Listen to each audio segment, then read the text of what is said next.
wanted to talk about why I use TV Paint for processing elements of my backgrounds. Obviously, TV Paint is really powerful for 2D frame-by-frame animation, but there are certain built-in tools in the effects that I think are much better than Photoshop. So if you have TV Paint or you have access to it and you are assembling backgrounds from analog artwork, think about checking out these methods. And I've got a couple presets, effect stacks that I've made that I can share.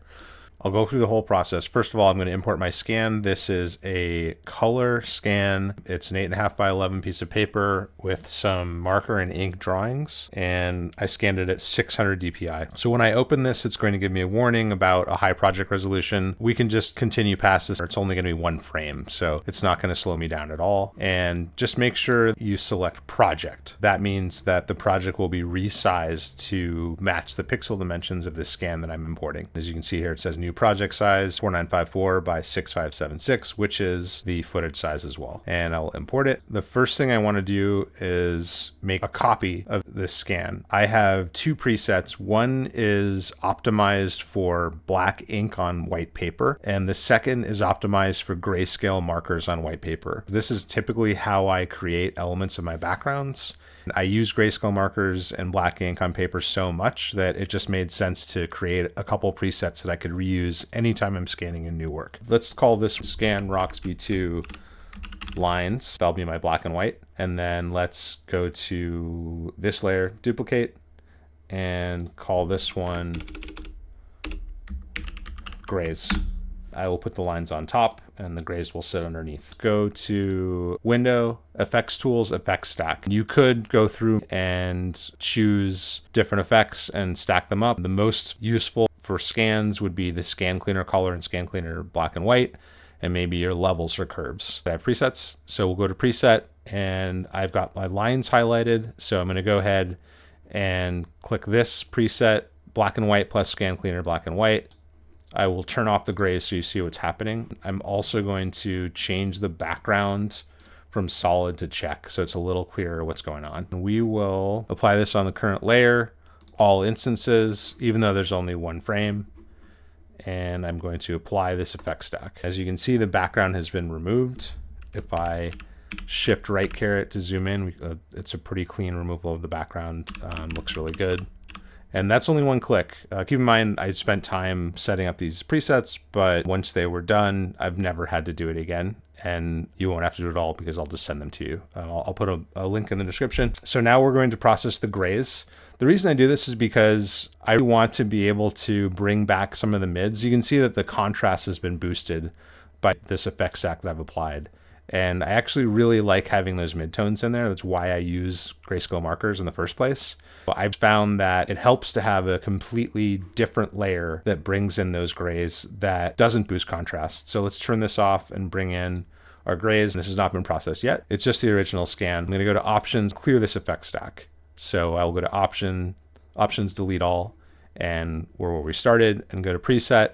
And now I want marker.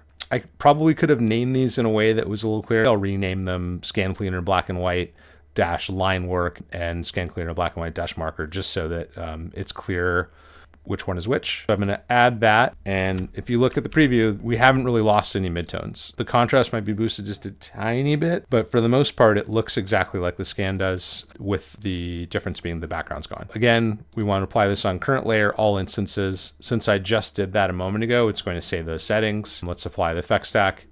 And I'll bring in back the lines, and we'll see that right now that's too dark, but it doesn't matter because we can adjust the balance of these things once we're in After Effects, which is my compositing tool of choice. Go to Options, delete all. Since these effects have been applied, I no longer need them to be sitting in the stack there. And sometimes it's less confusing if you just delete them off. On the grays copy, there's going to be some midtones, and any smudges that were on the page, any stray marker lines will probably still be on this background. It's hard to see, but it's still in there, and we want to get rid of those things. And the way to do it is to use the line layer. Make sure that the line layer is selected. Go to the selection tool, make sure that selection magic wand is selected. Click somewhere in the empty space, and then we see we've got our marching ants and a selection has been made.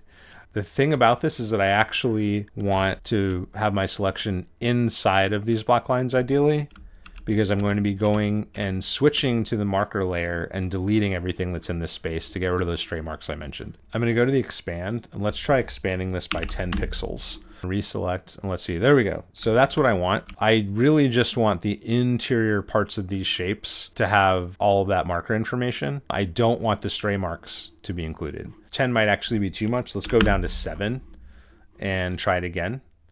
That looks pretty good all around. And now that I have this selection, I will go to grays and I will delete. It's hard to see, but stray marks are removed. I can start messing around with the balance here on these if I want to, but I prefer to wait for After Effects. The only other thing I need before moving to After Effects is to create a matte behind all of these shapes. I'm going to use white because I drew it on white paper to make sure that I'm not messing with anything contrast wise or changing what the values mean. So I'm going to use the lines layer, go to new, color and texture layer. I'm using CTG layer. Same as Lazy Brush if anyone used the Lazy Brush plugin from a few years back, a few versions back. But all I'm doing is saying, hey, anything within this space, make it a solid color of the color I've drawn in. And it's really smart. It does a pretty good job creating a white matte. I'll just go through these really quickly. Because I use stippling, I tend to make larger squiggles to make sure that it covers more of it. With open shapes that don't have shading, you could just tap like that and it would fill it fully. But I find that with marker, sometimes it helps to just be a little more over the top with the squiggle that you're adding. It's still a lot less work than using a paint bucket tool. Like I said, now we have 3 layers. We have the lines, which are high con, very crispy, and then we have our grays, which bring in those midtones. I would leave the line work at 100 because I like my line work to be black, but the grays you can dial in and out as needed, and you've got the white underneath, which is a matte that can be recolored. Let's say you have a night scene and you decide that your light sources are creating a purple color on your rocks, then you could go into After Effects and apply a fill to this matte, dial in the color that way without having to recolor anything. It's similar to going through your palette and changing the color on the fly like this. So I could do it in here, but I think that it's a step that's best left for the compositing, especially because I don't know what the scene's going to look like. There's no reason to add color at this point. These are all modular components that I will use to build out multiple backgrounds. I find that working alone, creating modular elements is a huge time saver.